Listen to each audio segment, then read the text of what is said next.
Nous accueillons maintenant Eliane. Bonsoir Eliane. Oui, bonsoir Olivier. Un grand merci de prendre mon appel. Je vous en prie.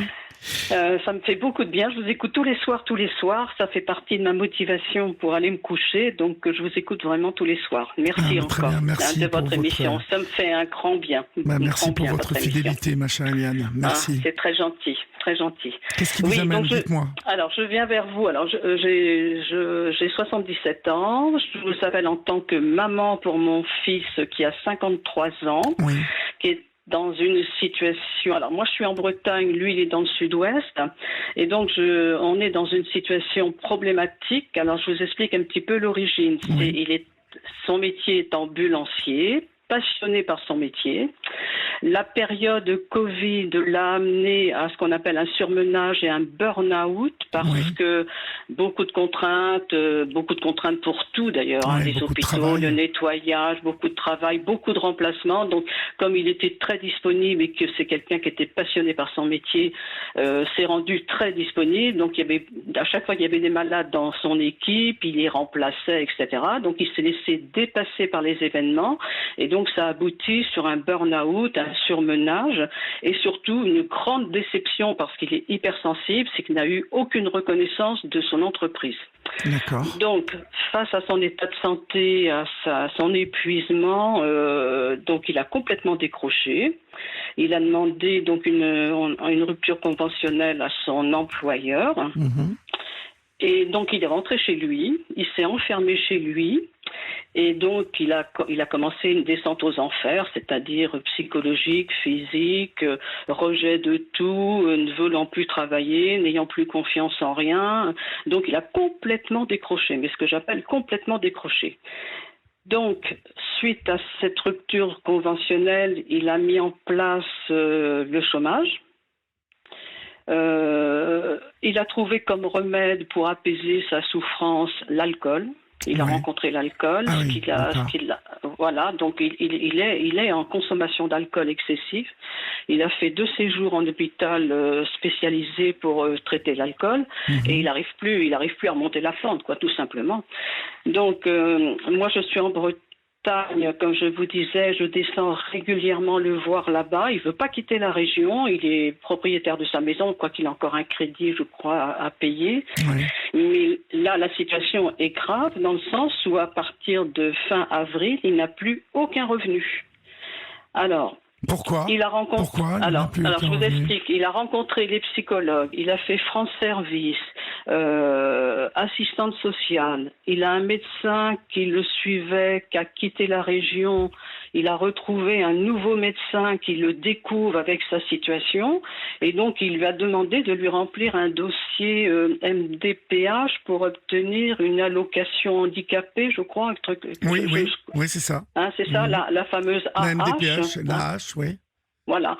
Ce médecin-là, aujourd'hui, ne lui a toujours pas rempli son dossier. Or, il n'a plus de revenus à partir du mois d'avril. Donc, moi, j'ai une retraite, mais je ne vais pas pouvoir subvenir en totalité à ses besoins et le dépanner. Et puis, de toute façon, il faut qu'il se sorte de cette situation-là, sachant que, de toute façon, il ne retournera jamais vers le monde du travail. Il n'est plus en état, mais carrément, l'alcool l'a complètement déstabilisé. Et... donc, voilà. Donc, moi, il est tombé dans l'alcool depuis combien de temps, là, maintenant ? Il avait une fragilité avant. Son papa était comme ça. Il est décédé. Son papa est décédé de ça, etc. Malheureusement, je pense qu'il avait une grande fragilité. Il a eu des périodes où ça allait, des périodes où il allait moins. Et là, le fait qu'il gère ce burn-out là, il a trouvé comme médicament l'alcool. Pour lui, ça a été sa façon de se soigner. Et ce qui est la très mauvaise solution. Moi, c'est quelqu'un qui est très lucide, qui n'est pas dans le déni, qui assume complètement sa situation. Il me dit, maman, maintenant, c'est ce choix-là que j'ai fait. Laissez-moi tranquille. Je ne travaillerai plus. J'ai plus confiance à l'entreprise. Enfin bon. Il veut complètement arrêter de travailler ? Ah oui, pour lui, c'est hors de question. Il a complètement, quand je vous dis qu'il a complètement décroché, mais moi, je suis complètement bouleversée parce que il a 53 ans. Il travaillait beaucoup avant. Il était. oui, et puis ce métier d'ambulancier lui convenait parfaitement. C'est quelqu'un qui est très tourné vers les gens. Il a été éducateur spécialisé avant de faire ça. Il a fait beaucoup les colonies de vacances, etc. C'est quelqu'un qui est très tourné vers l'être humain, quoi, qui a besoin de ça, qui a besoin du contact de l'être humain et d'aider l'être humain. Et donc le métier d'ambulancier lui convenait parfaitement. Sauf que là, il est plus en état de faire ce métier-là. Maintenant, le fait qu'il consomme de l'alcool, c'est hors de question qu'il aille vers ce métier-là. Il peut pas conduire un véhicule et s'occuper des gens alcoolisés, quoi. C'est pas possible. Hein. Donc ma préoccupation, c'est ça. Alors comment est-ce que quelqu'un peut m'orienter pour l'aider, le sortir de ça, déjà financièrement parlant, et puis l'obliger peut-être à être réhospitalisé, etc. Je suis un peu... Parce qu'il en est où, là, actuellement, lui, dans sa tête? Est-ce qu'il veut vraiment se soigner? Non. Ah non, Non, il a complètement décroché. Il me dit, maman, vous me laissez tranquille, je fais le choix, je suis chez moi, personne ne m'embête plus, voilà. Et puis, il passe ses journées à boire, à fumer, et puis à ne rien faire de ses journées. Parce qu'avec la hache, il va pas aller loin, hein, votre fils, hein, c'est ça le problème. C'est ça, parce qu'il la a hache, 50... c'est 800 €, hein, je crois. Oui, et puis c'est même pas ça, c'est sur le comment son avenir se profile. Hein. Donc je ne cache pas, je suis complètement dépourvue de moyens, de réaction. On a un très bon dialogue tous les deux, sauf que quand il décide de ne pas parler, il ne parle pas. Mais je suis encore la seule personne qui le tient par le haut, qui le tire vers le haut, j'ai une présence téléphonique, message, j'y descends régulièrement, j'y retourne en début mai, là, donc, et quand je suis là-bas avec lui, alors je ne vais pas chez lui parce que, compte tenu de sa situation, de sa consommation d'alcool, je prends un petit logement à côté et je le vois tous les jours, le midi ou le soir, et là je peux échanger vraiment avec lui et voir quel état il est et dans quel état d'esprit surtout il est, quoi. Et Mais donc, bon, vous le voyez mal, en fait. Ah ben oui, très mal. Il souffre énormément de sa situation. Hein. Oui. Et quoi faire, quoi faire? Il veut plus retourner vers l'hôpital psychiatrique. Il a fait 2 stages, hein, dans le sens où alors, quand il va à l'hôpital psychiatrique, il a fait donc 2 cures. Hein. Quand il est là-bas, il se retape très très vite. Il récupère vraiment très très vite et je retrouve mon fils avec son dynamisme, sa bonne humeur, etc. On l'aurait diagnostiqué bipolaire. Bon, voilà, moi j'entends ce qu'il me dit, hein. Et en fait, dès qu'il sort de sa cure, il rentre chez lui et il replonge. Et ça fait 2 fois que c'est comme ça. Donc il n'a pas de suivi après, en fait. Le souci, c'est ça, c'est qu'il n'a pas de suivi après. Il prend plus ses médicaments, il décroche complètement. Donc voilà, on est dans une situation très très dure, très dure. Comment faire, quoi. Il est suivi vous m'avez dit, il est suivi par qui, en fait? Par son généraliste? Maintenant, il est suivi. Oui, il est suivi par un généraliste, mais qui le découvre parce que son ancien médecin, qui justement l'orientait vers l'hôpital psychiatrique et suivait son traitement, ses renouvellements de traitement, etc., a quitté la région. Et donc, il a été obligé de retrouver un nouveau médecin, mais c'est un jeune médecin qui découvre son cas, qui découvre vraiment sa situation. Et à qui il lui a demandé à ce médecin-là de remplir son dossier. Et jusqu'à aujourd'hui, le dossier n'est toujours pas rempli. Son dossier pour obtenir l'aide. Comment ça se fait? Mais je sais pas. Je sais pas.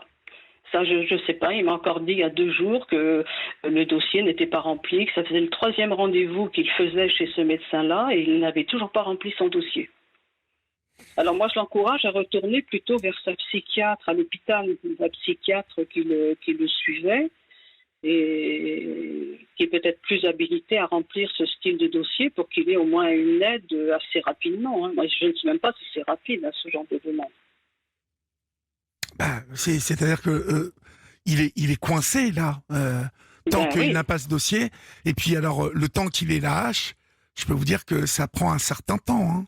Ça prend un certain temps. J'imagine bien. Mais la question que je me pose, moi, est-ce qu'en attendant, il peut prétendre à toucher le RSA et moi, je ferai un complément de revenu ça oui. du RSA? Ça oui, il a le droit au RSA de toute façon. Il a droit au RSA. Ah oui, ça c'est sûr. Ouais. Parce que là, au niveau le gros souci que j'ai, c'est qu'au niveau administratif, il ne s'en occupe pas. Il ne veut plus s'occuper de ça. Quand je vous dis qu'il a complètement décroché, il veut plus de ce monde-là, de ce monde compliqué où on peut pas joindre les gens. 10 fois, où la conseillère du chômage lui dit qu'elle ne sait pas ce que faire pour lui, enfin, etc., etc. Donc, tout est négatif, en fait. Hein. Donc, c'est ça qui est dur. Hein. Alors, moi, je ne suis pas auprès de lui, et donc, je voudrais qu'il remonte en Bretagne. Il ne veut pas. Enfin, bon. Donc, la chance qu'il a, c'est qu'il a sa maison.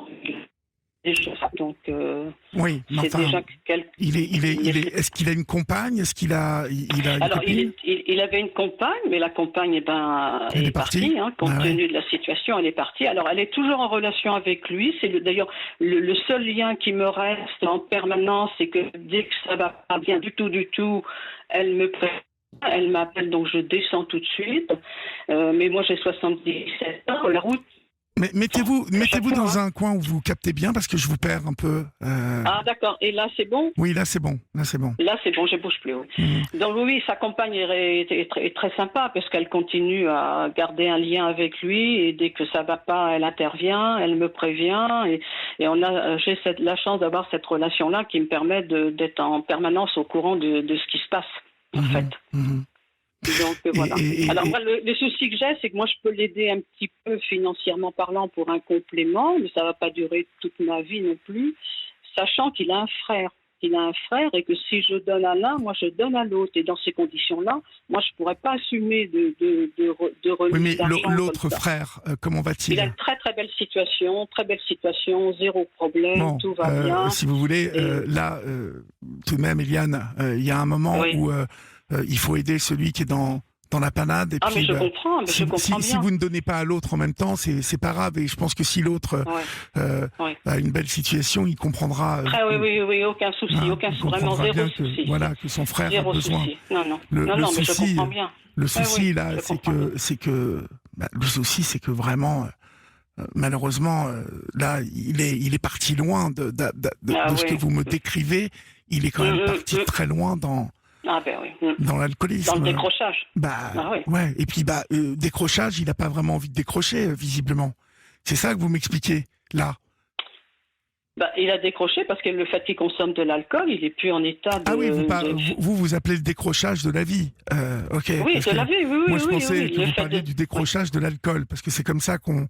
Ah oui, il a pas du tout décroché de l'alcool. Alors, il me dit qu'il arrive à réguler, qu'il va s'en sortir tout seul, qu'il ne veut plus tourner. Ça, je vais vous dire, c'est le discours habituel de l'alcoolique ou du drogué qui pense d'abord qu'il va s'en sortir tout seul, alors que c'est impossible. C'est impossible. C'est ce que j'ai beau lui dire.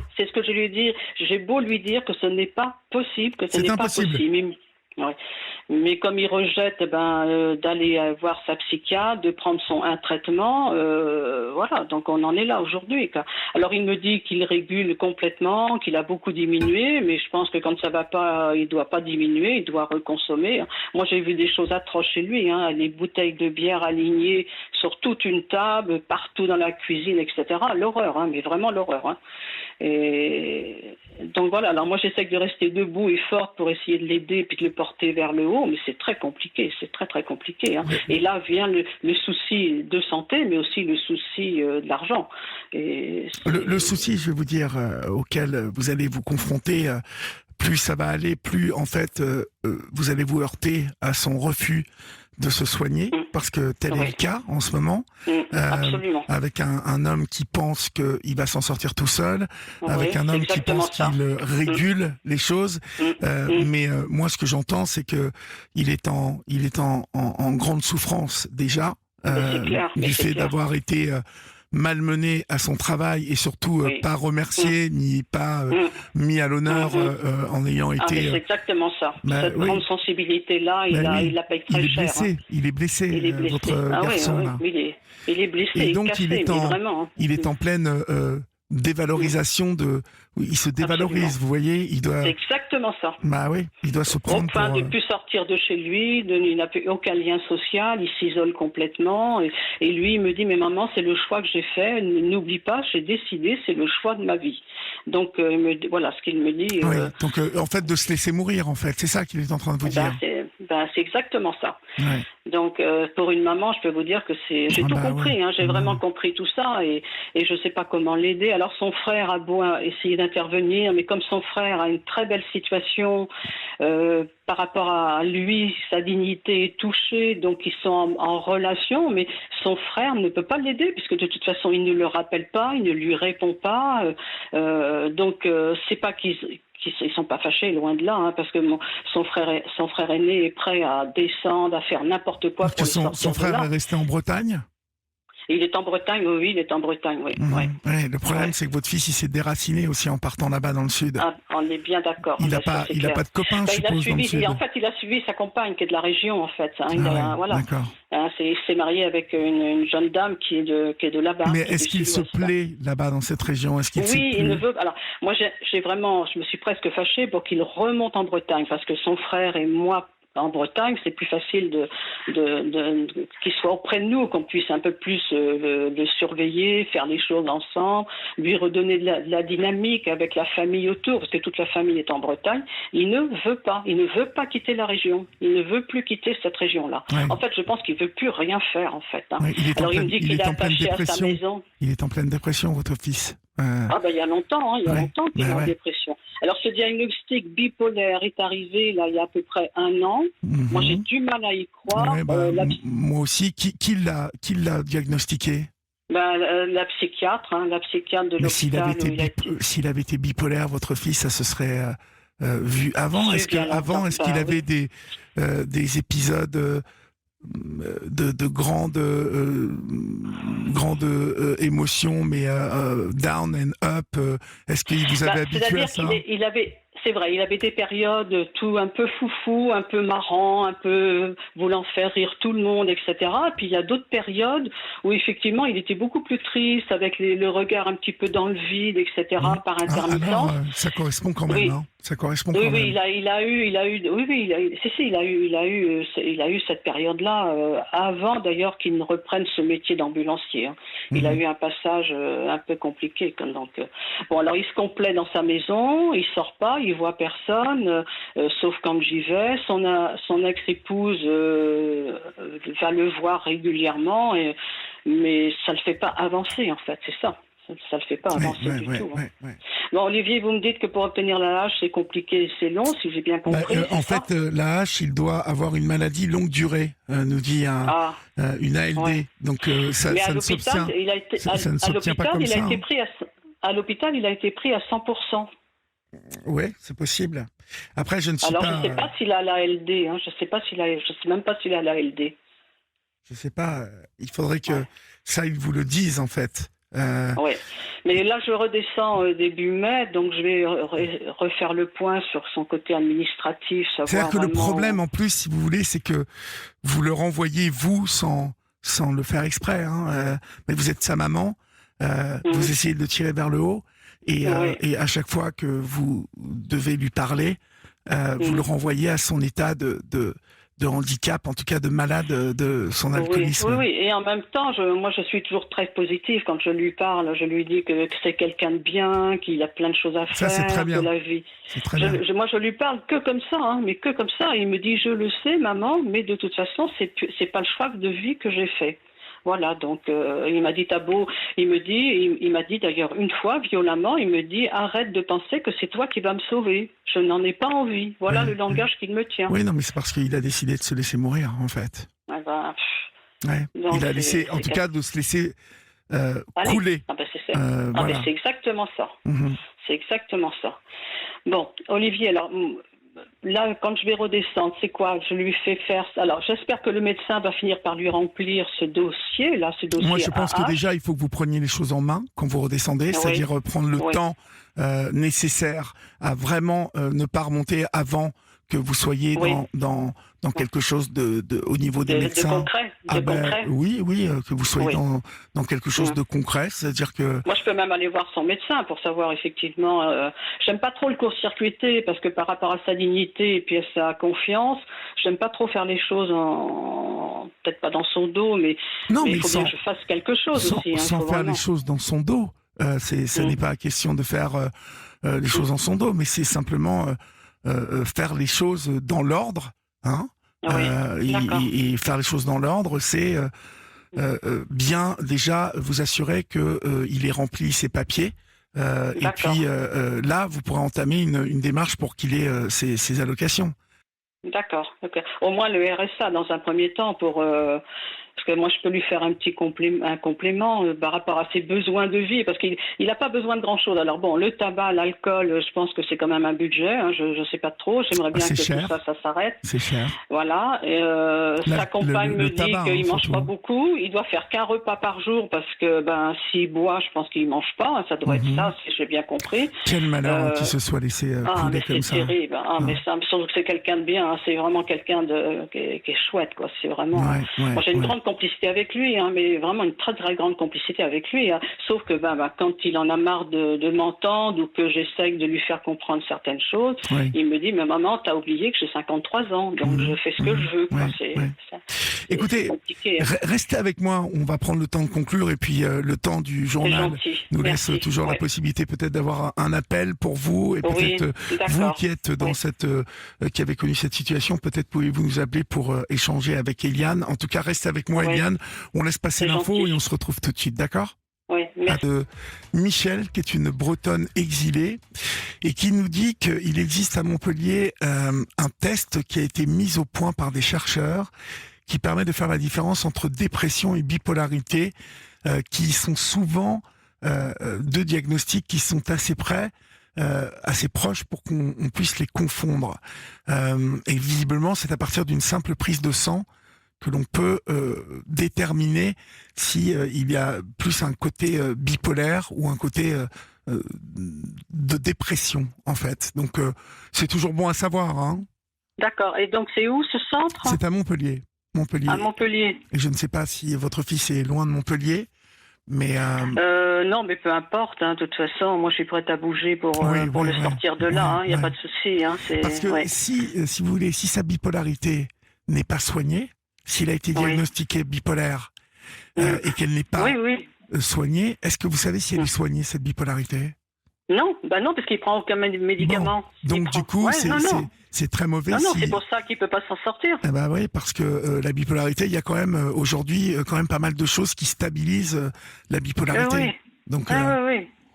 Non, il s'est mis dans la tête de s'en sortir tout seul et donc il refuse tout quoi, en fait. Hein. C'est ça le souci. Hein.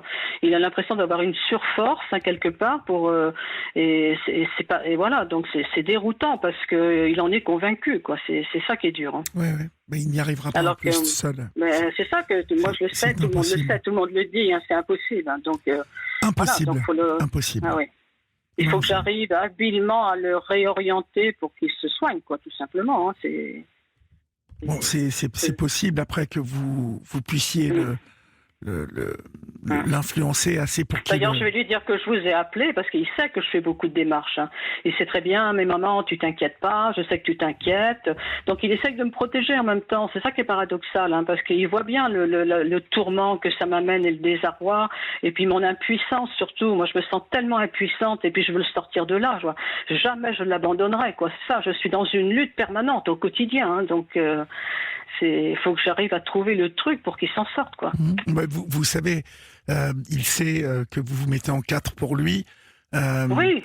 Mais il doit je lâcherai pas l'affaire. Il doit énormément culpabiliser de toute façon par rapport. Obligatoirement. Même si on a un dialogue très ouvert et très, on se dit tout. Il me dit, je sais qu'il me dit tout, en tout cas la majorité des choses. Hein. Il a rien à cacher, moi non plus. Donc de toute façon, c'est pour ça que j'ai du mal à comprendre qu'il avance pas, qu'il n'arrive pas à s'en sortir, quoi. Parce que.